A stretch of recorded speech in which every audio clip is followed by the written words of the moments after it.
Hello and welcome to Visiting Dugout, a Fans First Sports Network production. I'm Crystal O'Keefe, podcaster, managing editor, writer, everything else for Southside Sox. And I have my dear friend Taylor on to talk about the Cardinals today. Taylor, reintroduce yourself. Yeah, pleasure to be here. I contribute a little bit for Redbird Rants, which is a part of Fansided on on their network. I've been part of them since early 2016, probably, and I'm just happy to be here to talk about the Cardinals today. I had a hit tweet for my first time ever regarding the Cardinals, and I think a lot of people have seen it. I think it's up to about 4 million now, and it was an empty Busch Stadium. And I've been to plenty of guaranteed rate games where the stadiums looked like that, and that's sort of expected. But with the teams that they were putting out there at the time that I was living there, but to see Busch Stadium like that, and it was a blowout game. I know people are like, well, it needs context.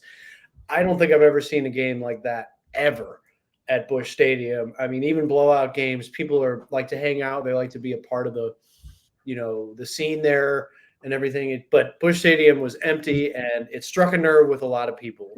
So I'm coming off that, but I'm not sure if I liked the 10 notifications on the hour in blocks. It was something, but at the same time, I'm glad that's over. Let's be Yeah. honest. Well, I posted something recently. It was just a question. It was for an article I did. It was just a question, and people were responding, which was awesome. That's what I wanted. But it got to the point where my phone was just lagging because I was trying to look at these notifications, and Twitter is like, "Stop, girl. This is Absolutely. enough." My cat may make a cameo here in a second, so it's just the pet. It's the pet podcast today. Yeah, I think anybody who listens to me has heard Willow bark probably on this podcast. I Sure, can't help it. right. All But right. yeah, thanks for having me again, and I'm glad to talk about two of my favorite teams again. Yeah, sadly. So, what is new in St. Louis? So completely different team than last year. Let's be honest. And here comes the kitty. There she is. Say hey.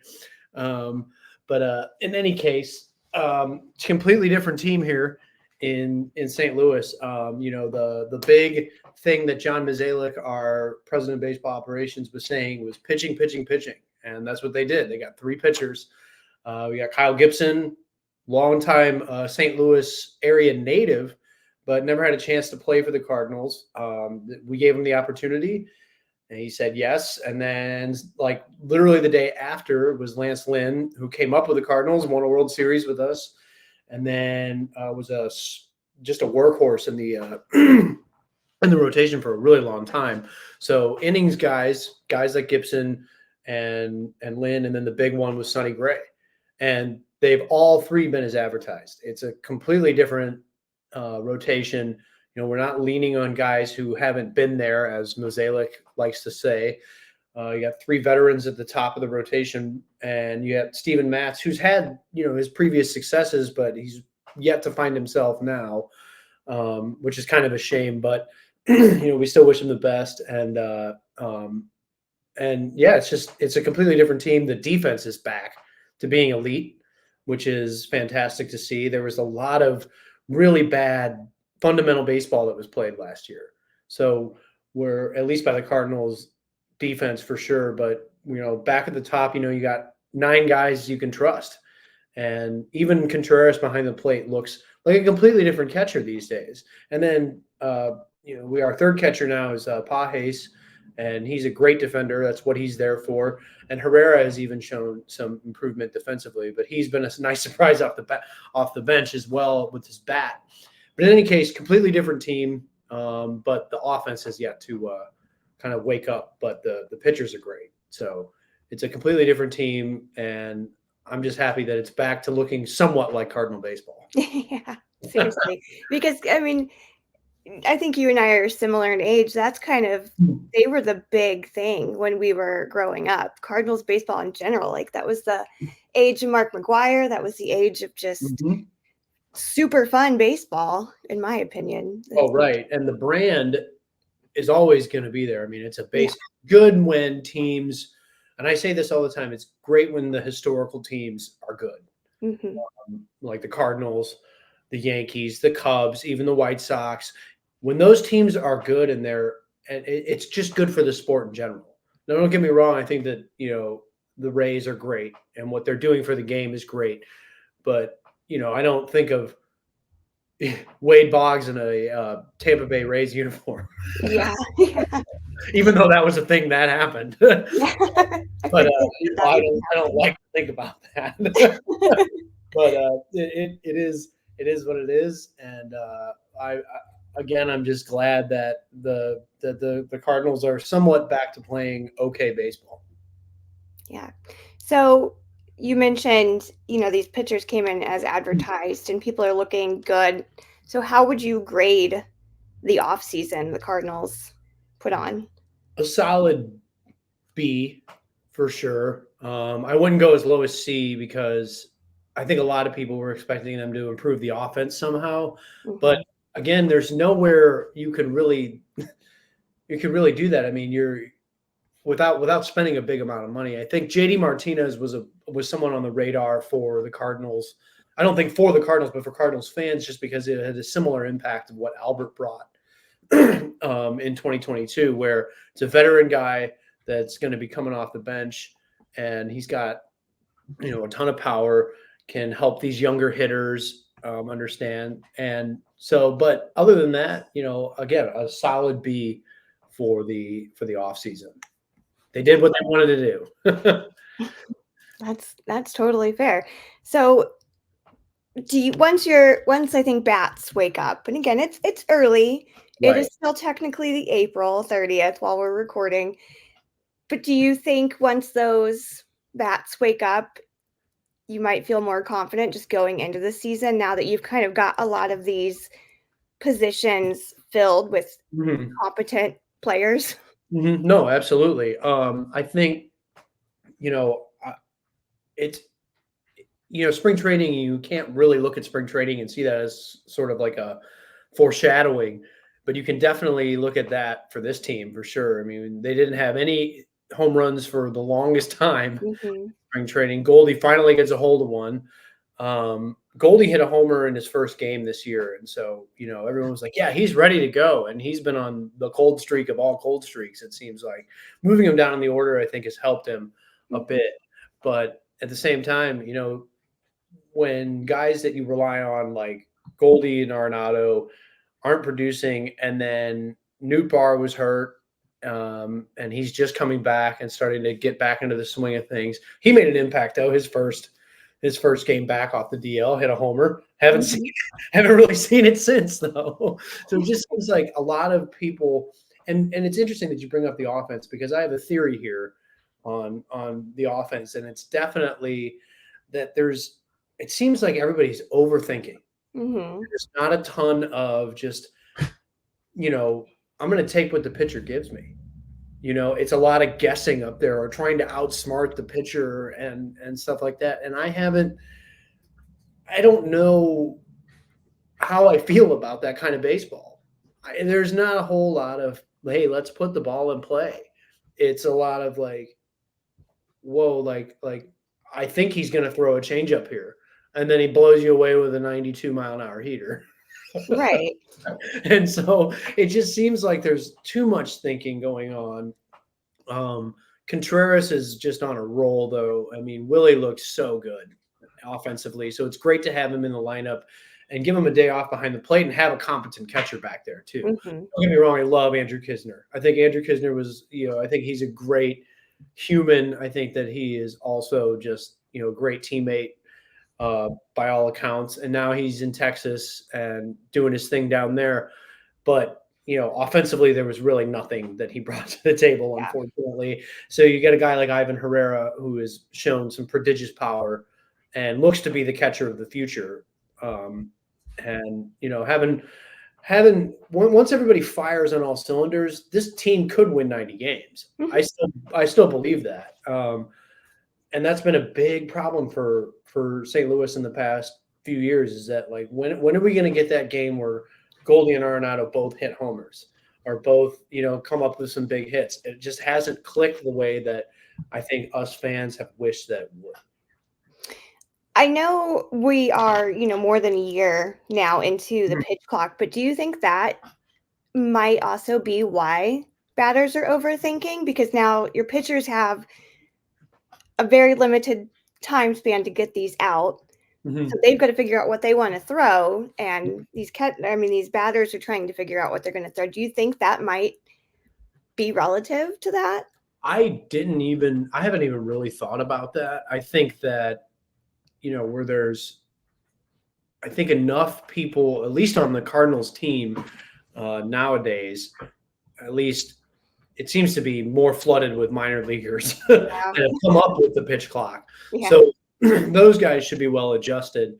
It's definitely affected some pitchers for sure. I mean, Giovanni Gallegos, let's be honest. He was lights out for a long time, but he was excruciating to watch. Yeah. He was the slowest pitcher, I think, in baseball at one point.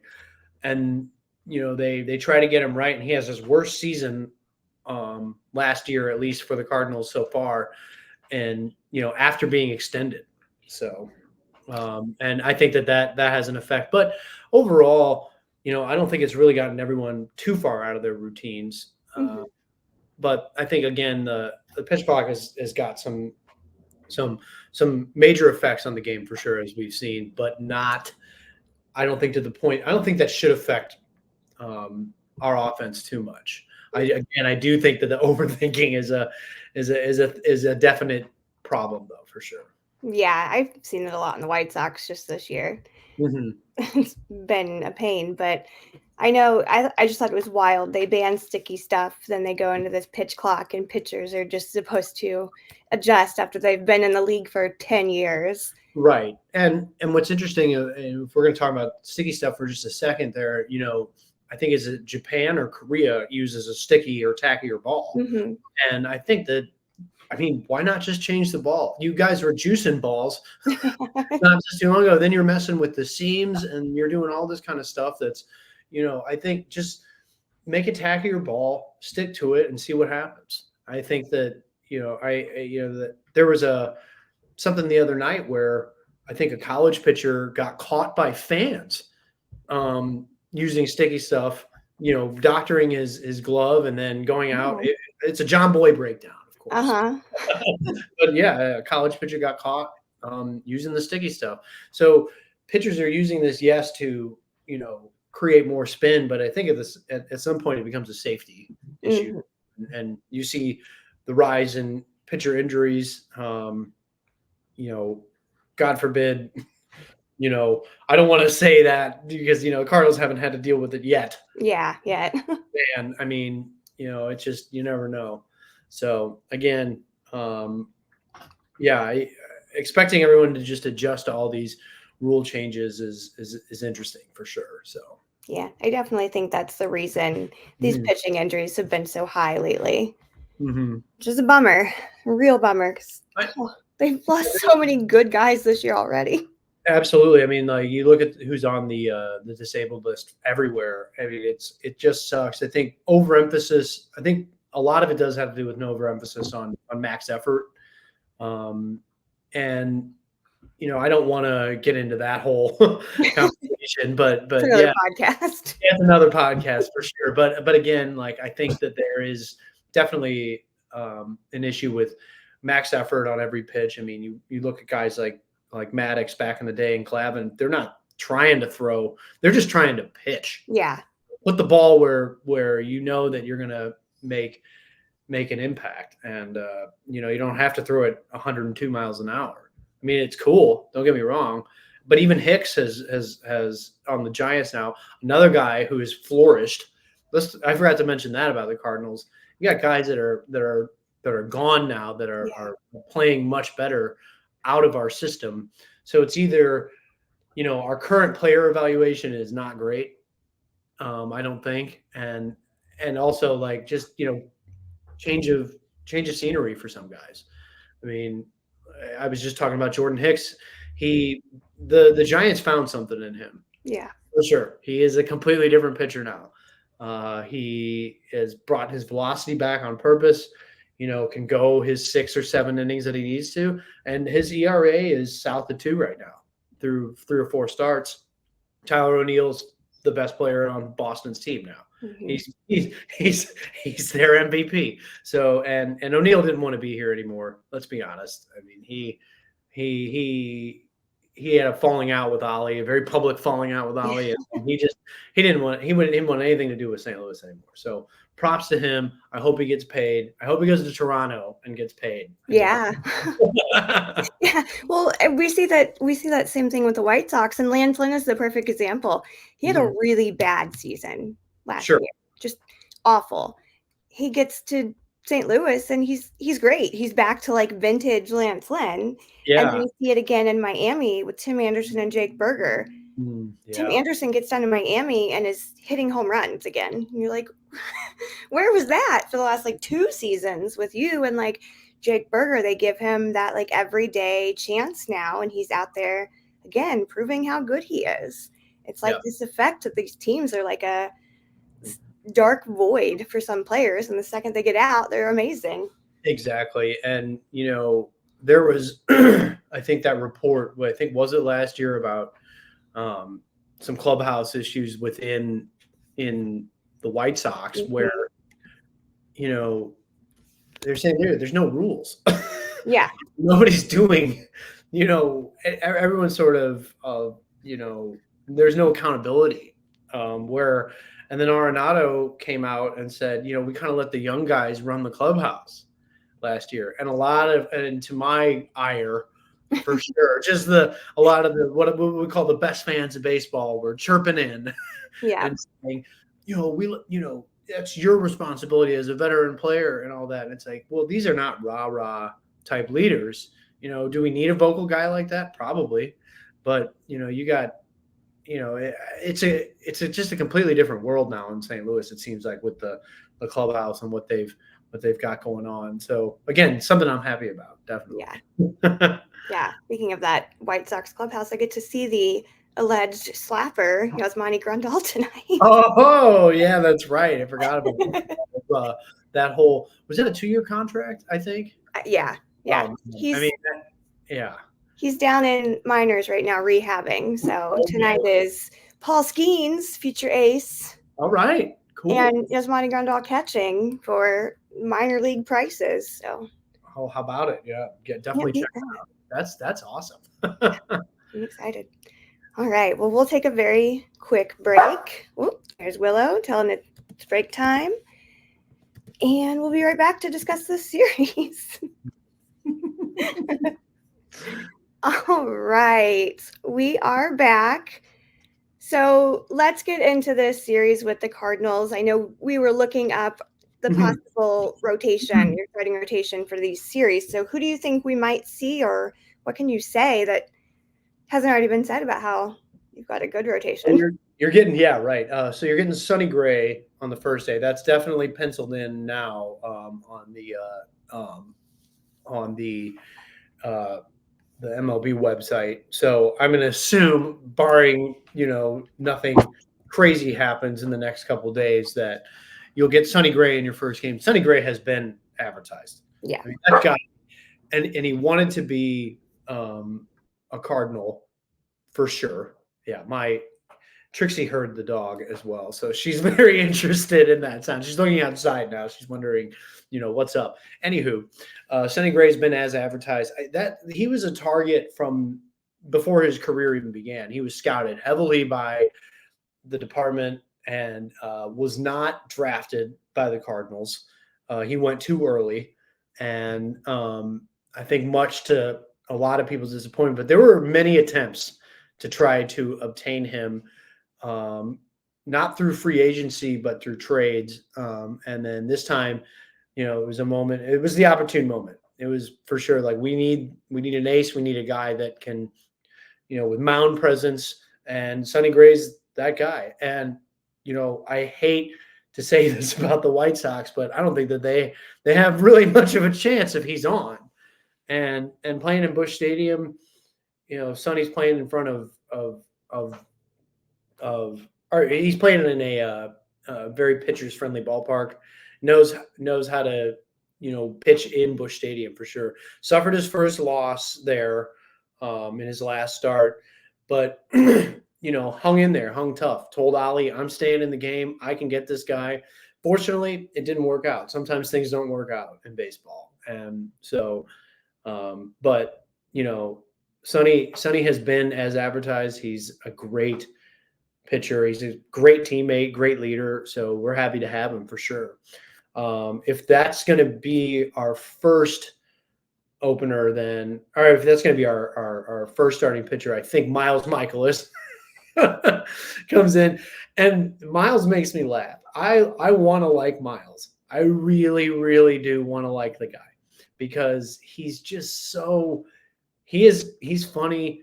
He's got his own personality and stuff. And he says some pretty off-color stuff. He said right at the beginning, and he kind of set himself up for failure with this when talking about the Dodgers. He said, we're a bunch of Midwestern farmers. We want to tell all the fans to eat shit and all this stuff. And I thought that was hilarious. I think that stuff's hilarious. He has not pitched well though.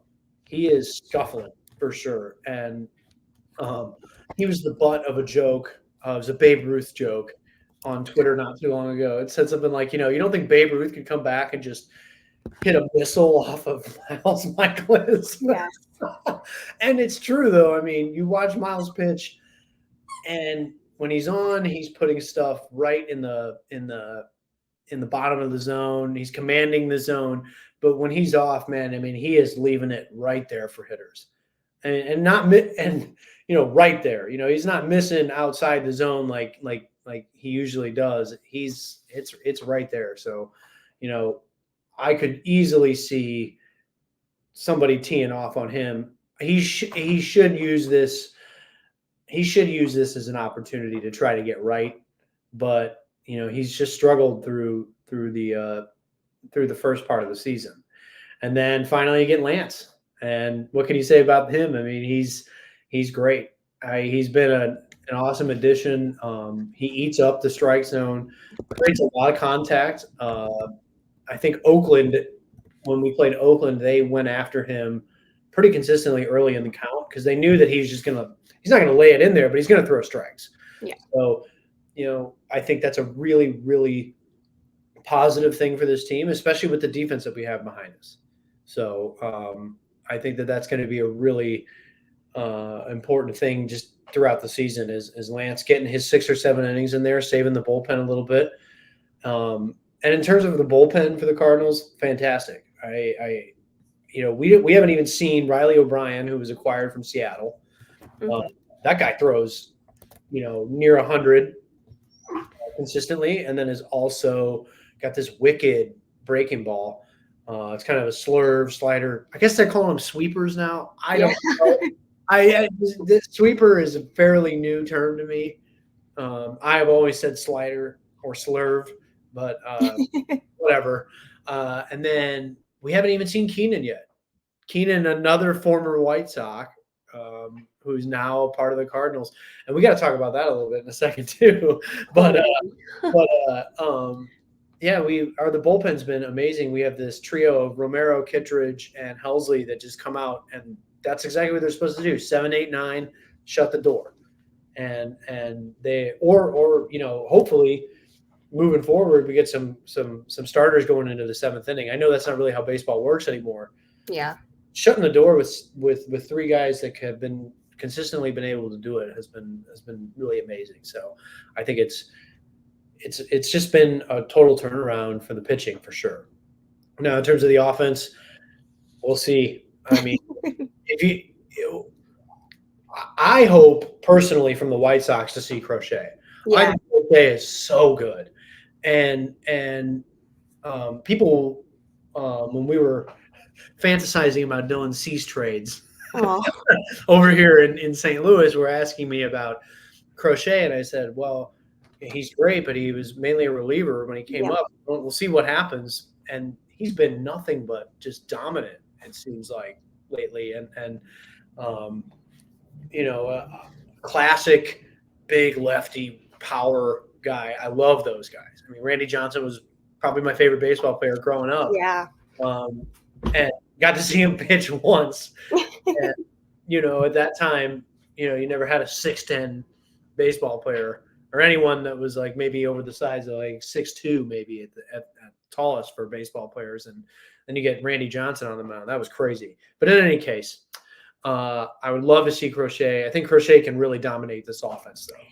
I'm really afraid of that, to be honest. Yeah, you might. I'm trying to think of where he'd be because he just pitched last night in the first game of this Twins you won't get him.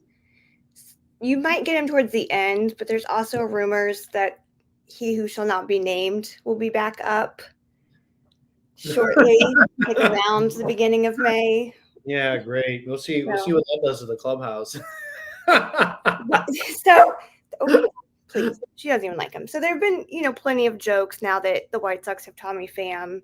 Mm-hmm. So at this point, I do not condone any sort of violence. Right. But if Tommy wants to go in there and kind of slap around a little bit, I could see that being a very difficult personality clash. For sure. However, I know pitchers and players sort of don't really commingle all that much. However, I could see that easily being a very difficult personality issue in the clubhouse. They're probably not sitting next to each other on the plane. Let's just say that. No. Tommy isn't the best personality. I will say that, but I will still take him over the other. Right. A big thing here in St. Louis while Tommy was playing was he was just so intense.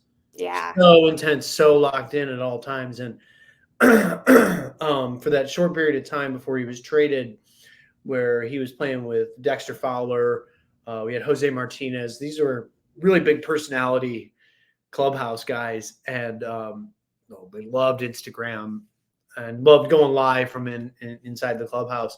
And they'd always try to get Tommy in on the action. He's just got his, earphones in, just, stone face looking at the camera. It's like, come on, man, have a little fun. I mean, this is, you get to play a kid's game for your, for your livelihood. It's amazing. And he had a lot of respect for Jeff Lunau, who was the Cardinal scouting director for a very long time before moving to Houston and getting in trouble there.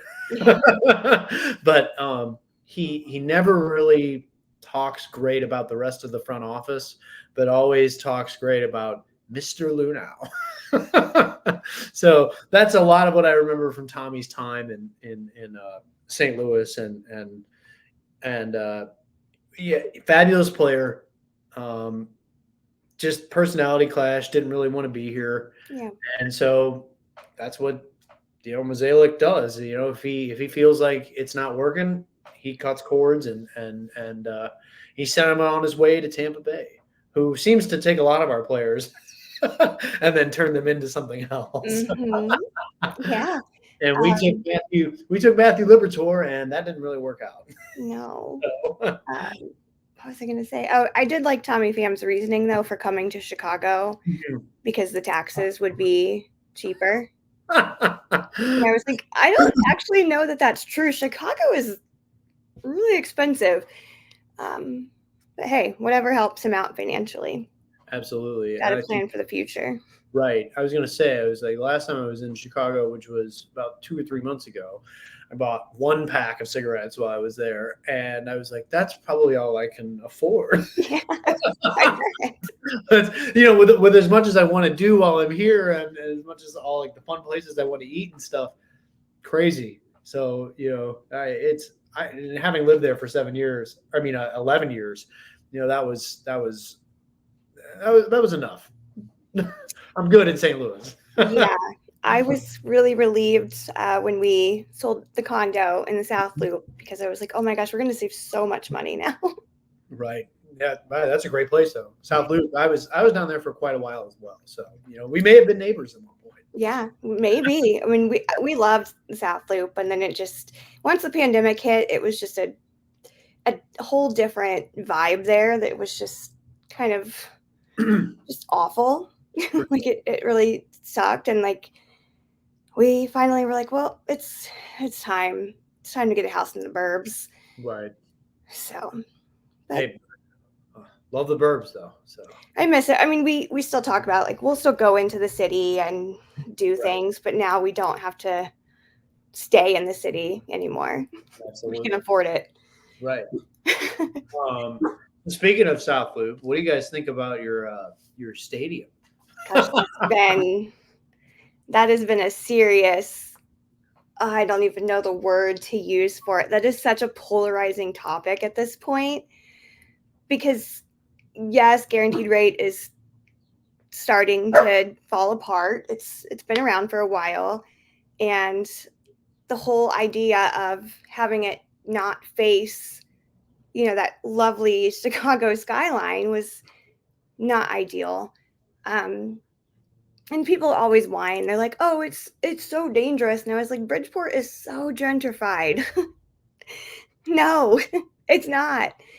Um, and I mean, the renderings of the stadium look great in theory, but the idea that Jerry wants, Illinois to go ahead and pay $4 million or whatever when he's a billionaire in Right. his 80s. Yeah, it's sort of an issue just everywhere. And there was a report not too long ago, and it was incorrectly reported by a local paper here in St. Louis, not the Post-Dispatch, but I will not name this paper. But they reported that the DeWitts were going to ask somewhere of upwards of $500 million in public funding. Mm-hmm.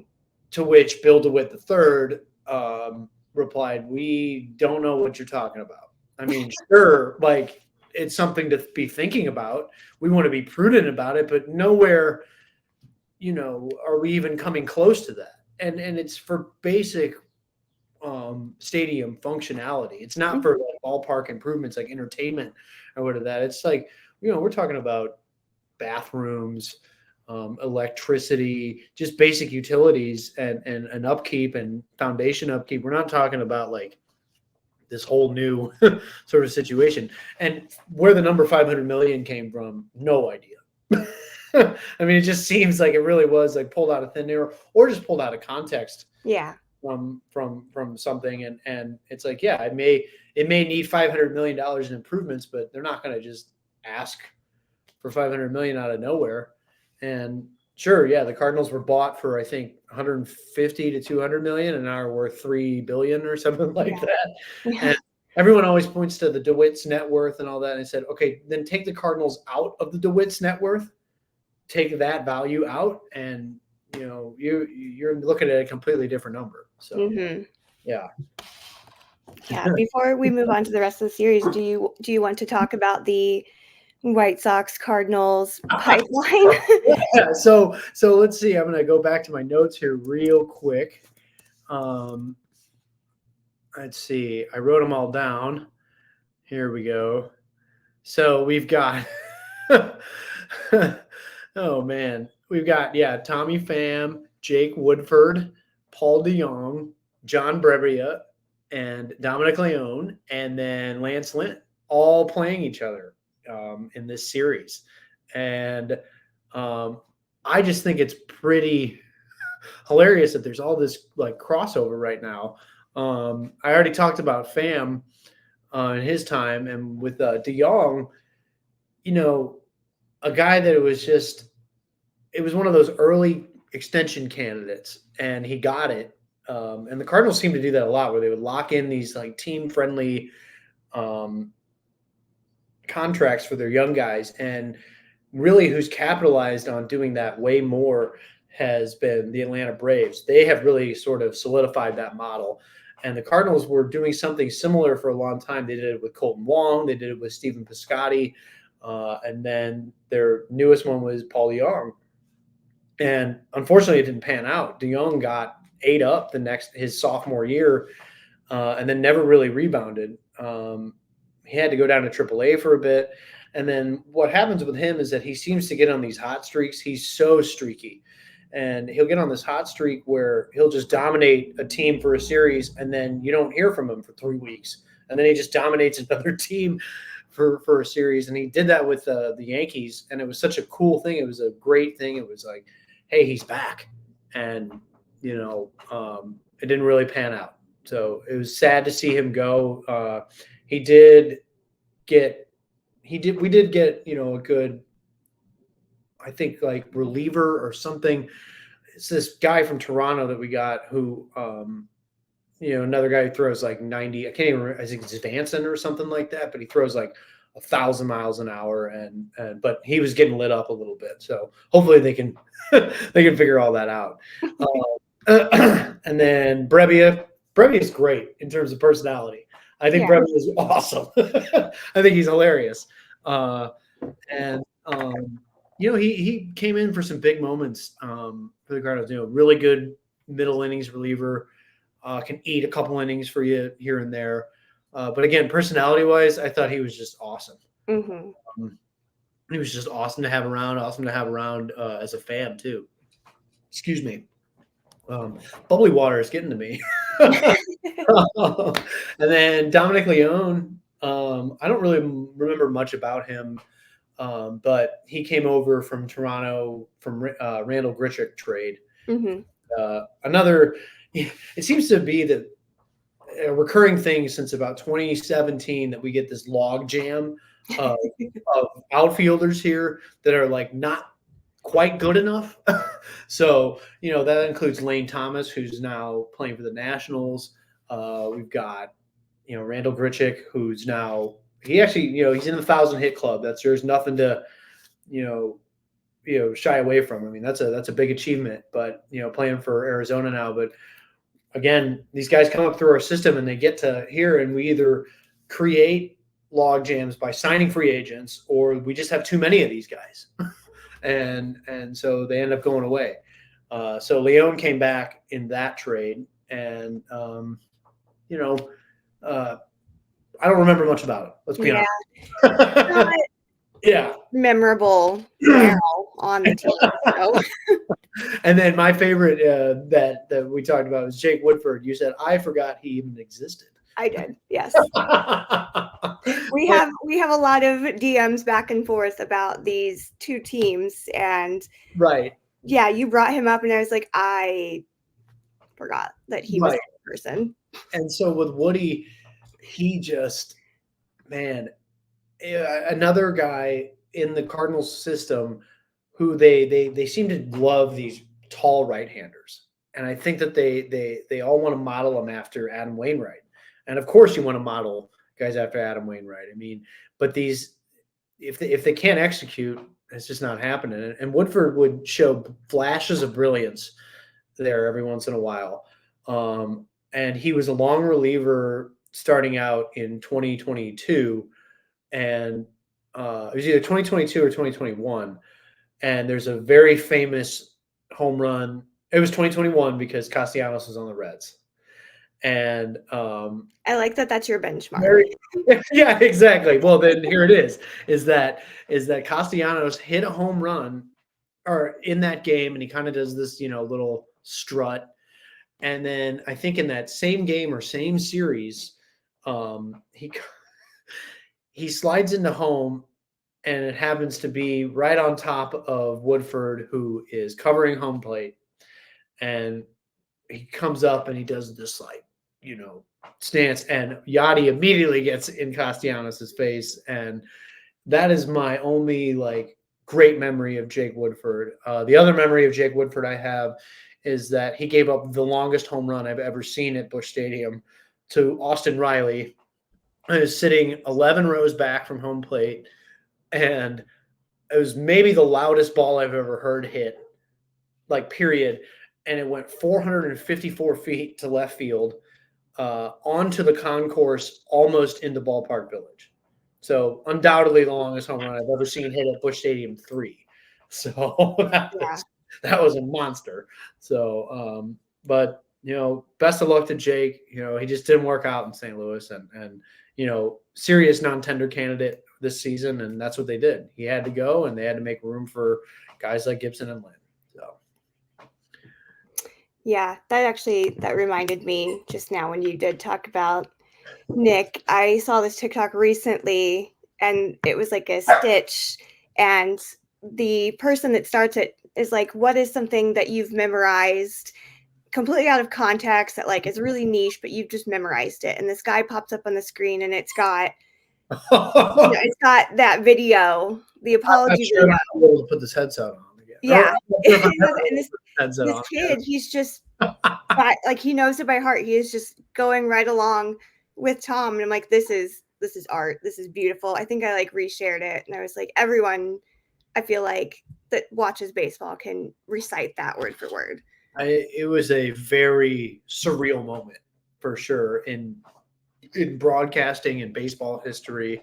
I mean, it was some Brockmeyer type um, Yeah. comedy for sure.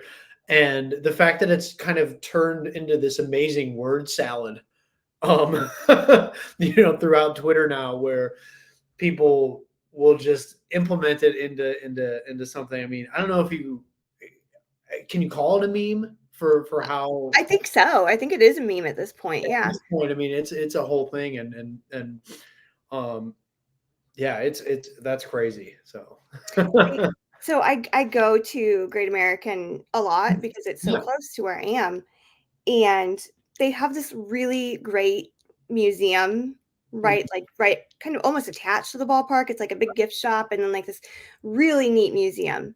Mhm. And up on like the third level, like kind of the last stop, you get into this part where it's like a broadcast booth and a radio booth, and you can like sit at this desk, and it's got like the cool background, and you can just read off the teleprompter and all of these things. But there's still pictures of him in this little broadcast area.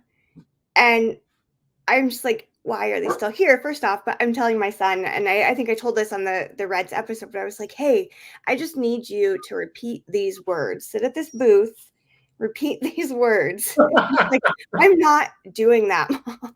Right. That's really funny. That's I embarrass him. that's awesome. um, yeah, I that's that's awesome. I think that if we're gonna just lay here for with broadcasters for just a second, I feel for Danny Mhm. Mac. I do feel for him, but I think we got a great one in Chip. So I think it's awesome. I really feel terrible for Jason Benetti. I Yeah. don't think that he deserved that by any means.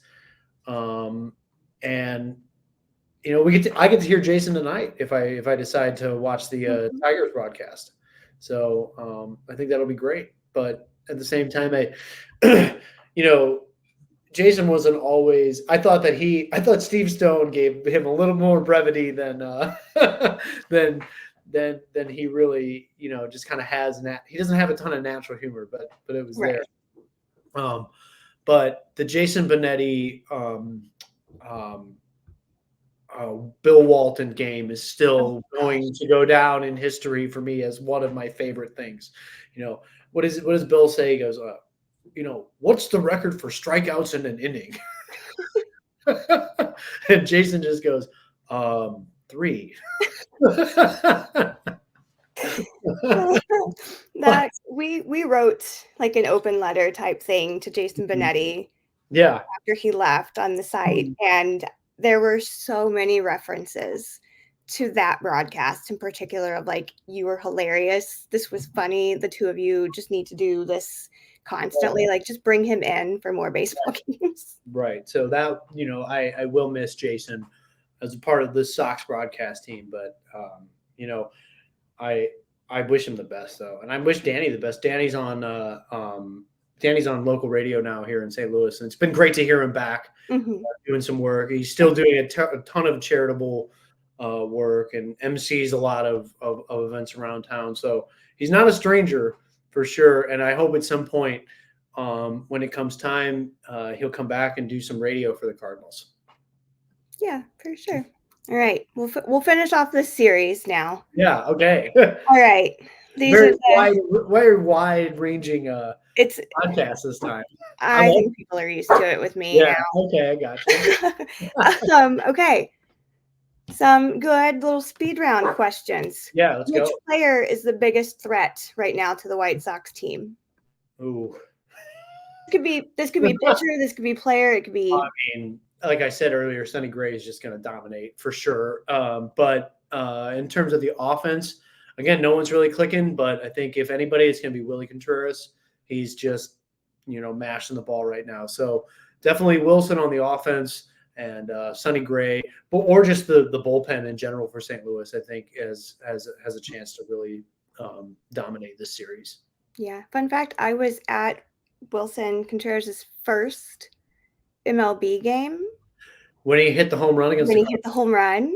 That was on my birthday. They were playing. It was the Cubs and Pirates. All right. And my sweet husband, he was like, "I got you this card because it happened on your birthday, and it was cool that it happened." That's awesome. So I have it. It's somewhere with the rest of my baseball cards. Okay, what are the keys for the Cardinals to take this series? Just keep the pitching together. Don't get behind early. And if they do get behind early, find a way to scrape some runs together. I mean, the team just looks terrible in terms of situational hitting. And hello, hello, Trixie. Gotta go over there now.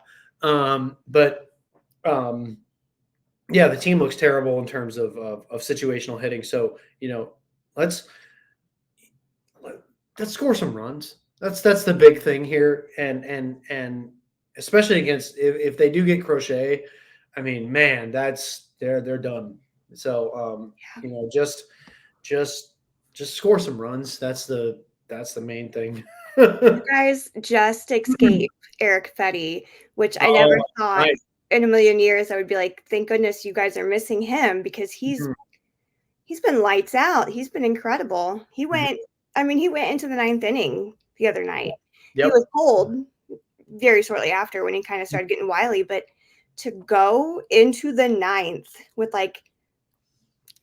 I think he was 8 strikeouts at that point. No, he was just incredible. So you guys lucked out on not getting him.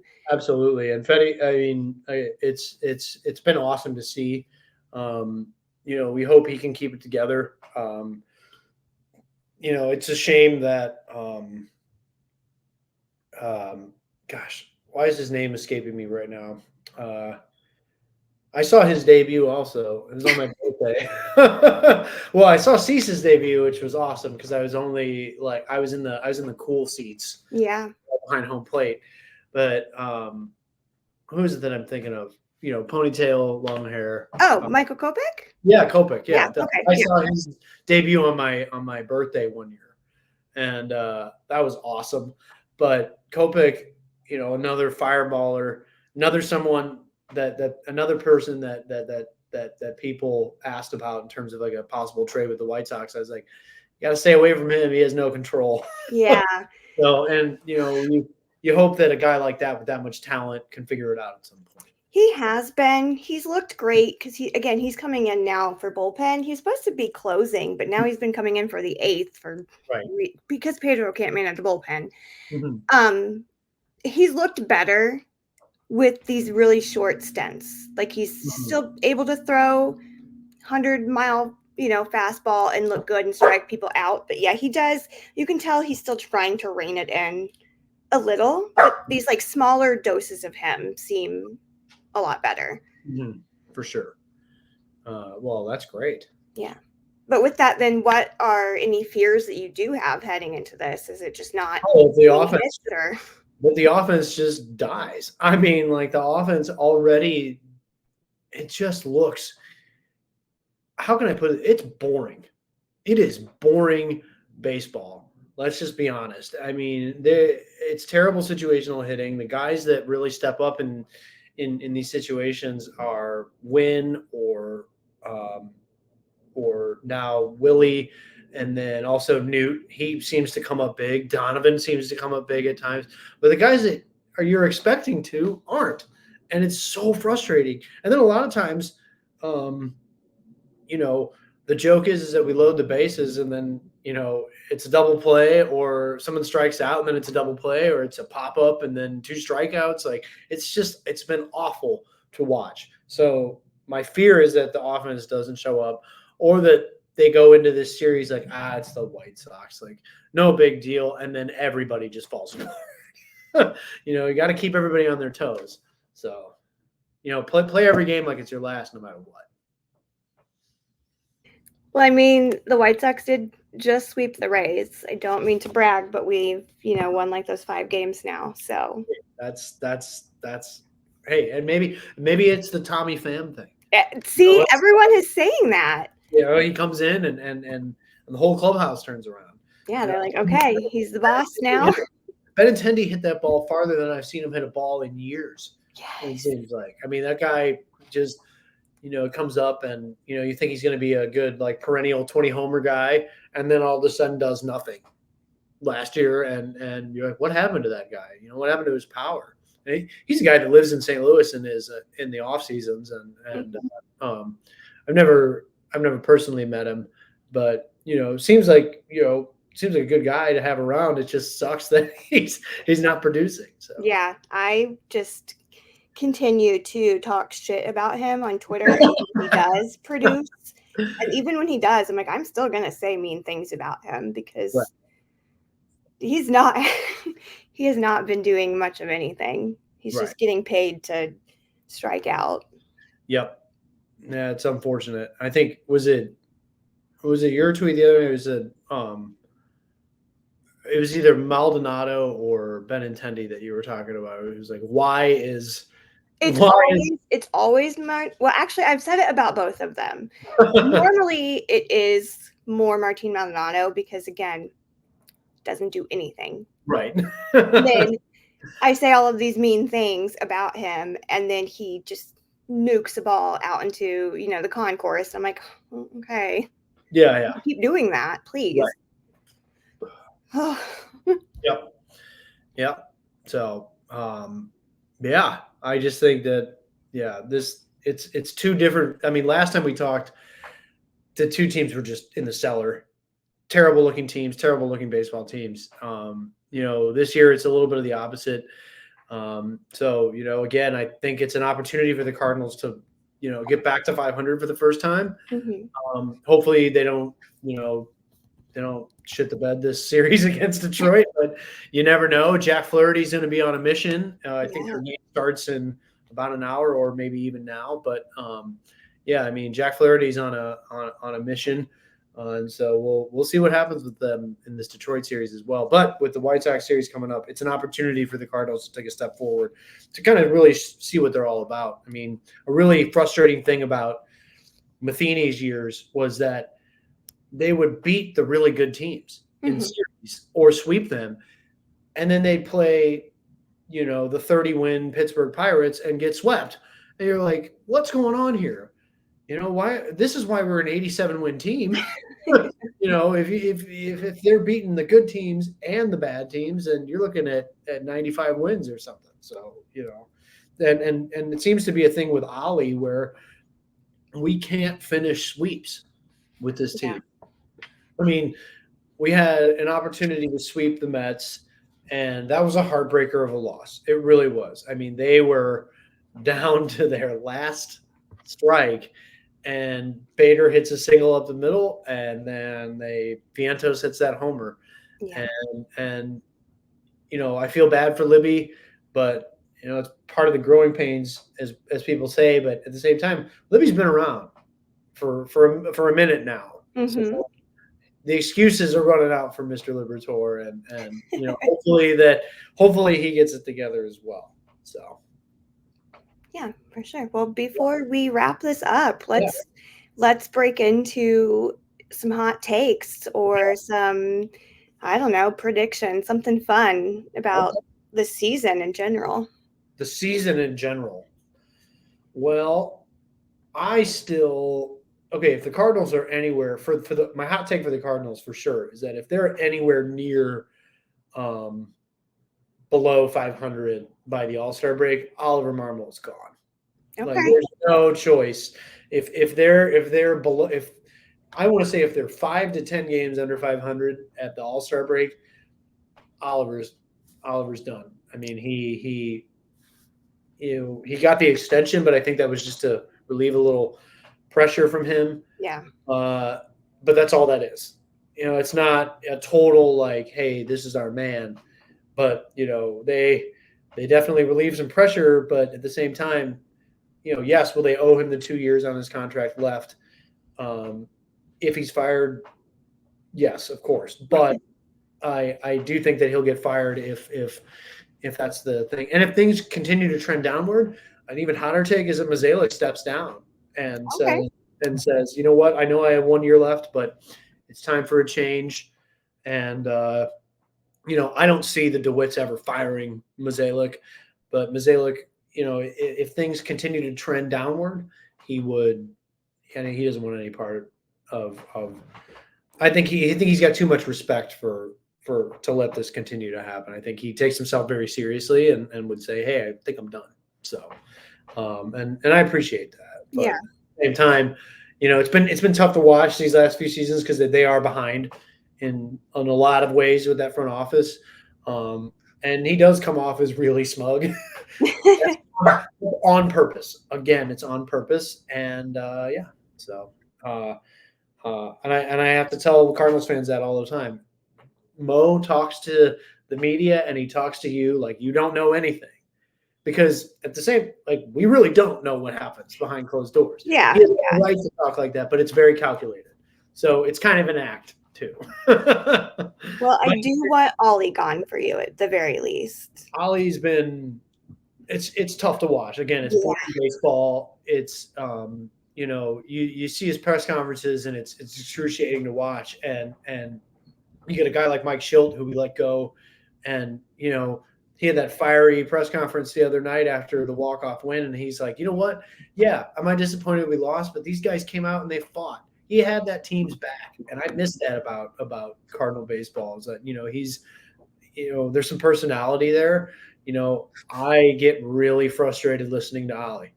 I really do. And let's be honest, Pedro has had some weird word salad. In the last couple of months here, where he was talking. I think it was that one quote where he's talking about Moncada hitting second in the order, and it was like this whole jumble of words where I was like, none of what you said made any sense. It was like kind of the scene from Billy Madison where he says, "Everyone is now dumber." Having listened to what you just said. I've seen that used by really? people in the replies when he really? talks. So, but yeah, I think that's my hottest take for sure. I other than the Braves and the Dodgers, in terms of other predictions, I really don't know who's going to be in the World Series this year. I mean, I was completely off. Didn't I say Texas, Atlanta? Last year I said Texas, Atlanta, and Texas not in it, but it was against the Diamondbacks. Yeah. Which was a complete surprise to me. So I don't think anybody had the Diamondbacks pegged for last year. Hey, and I love the I saw somebody post this the other day. They're talking about the Dodgers in general, and they're like, you can't tell me that they're going to lose in the first round of the playoffs to a team that's run purely on vibes. And it seems to be the case a lot of the times. And the vibes were definitely there for Arizona last year. And it was I was sad to see it not go 7 games. I really wanted that World Series to go 7 games, but Texas just had the better team for sure. So I was just really happy for Dane Dunning. Mm-hmm. We can, circle back to that Lance Lynn thing. Yeah. I still am. There's still a little part of me. I love Lance. I adore him. There's still that part of me seeing what Dane Dunning is doing on the Rangers, and he's growing and he's young and he's this good pitcher. Mm-hmm. Lance Lynn is my age. Right. And, you kind of start to, go downward.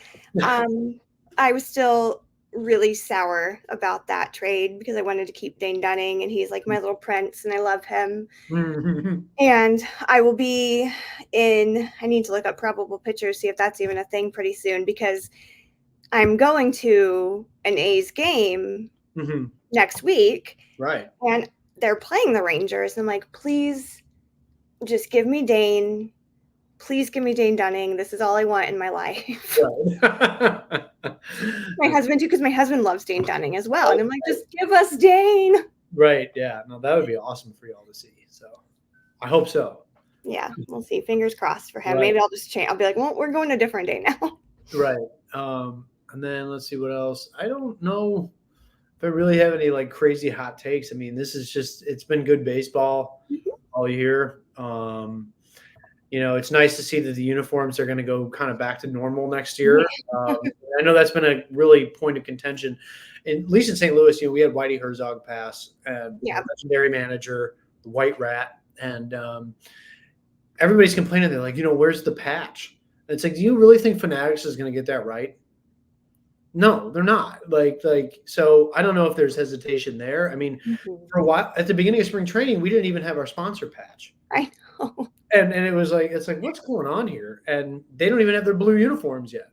The City Connects come out in May, but that's it. Like, they're going to be without the victory blue, baby blue Cardinal uniform for a hot minute now. Yeah. And that's just, it's one of those things. It's like, how is Fanatics getting away with all this? And, but at the end of the day, I think in Jeff Passan's report, it said,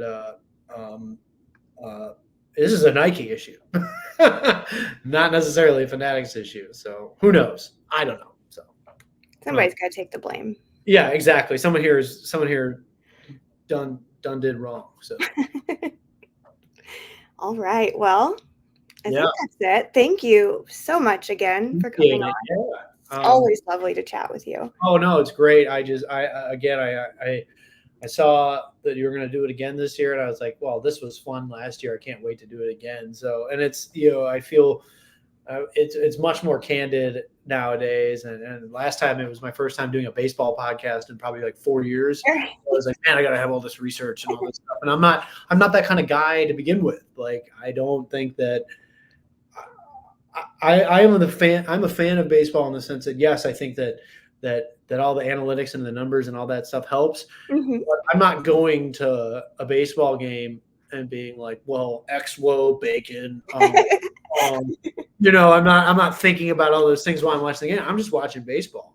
You're not checking fan graphs? Yeah, exactly. And while I was at that 14-1 drubbing the other night, I just, there was something about it that I was like, Jordan Walker, he's down in AAA now.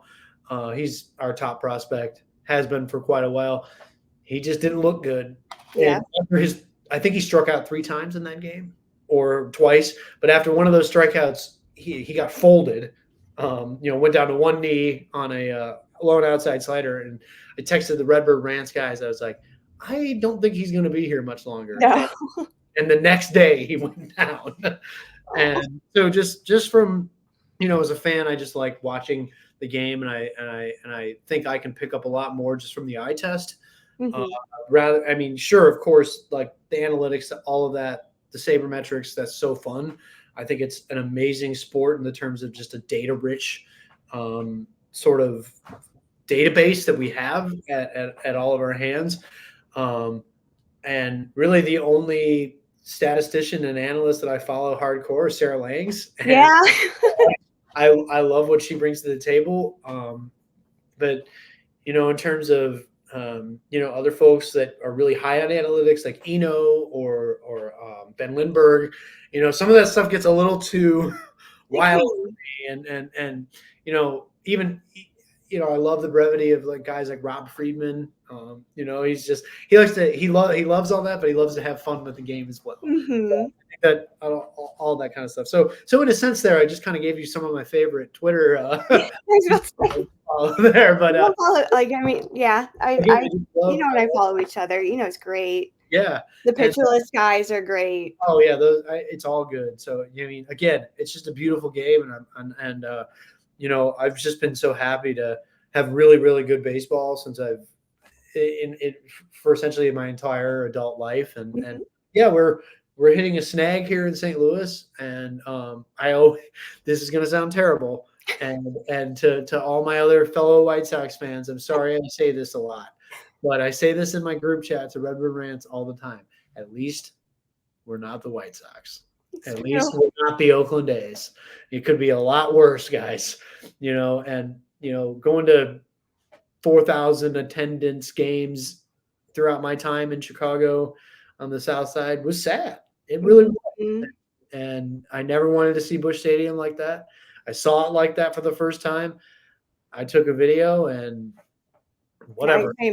Twitter did its thing. Now you have haters. No, yeah, exactly. Move the Cardinals to Nashville. And I'm like, yeah, well, that would ever happen. No. Like, football would never let that happen. No. That's been the thing with the White Sox, too. Like, oh, they're going to move to Nashville. They're going to move to Tampa. No, they're not. They're not going anywhere. Exactly. That's one of those franchises that's so tied to the city that you can't really move them anywhere. So, yeah.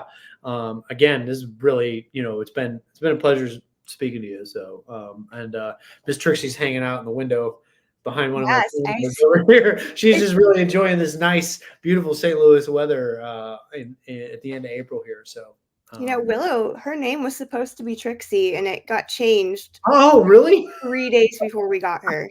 That's amazing. So we have some connection there with our pets. That's pretty awesome. I was going to change her name to Harley, and then I figured out like the first day she was a genius. Oh. And already knew her name, so I was like, I can't change it. Okay.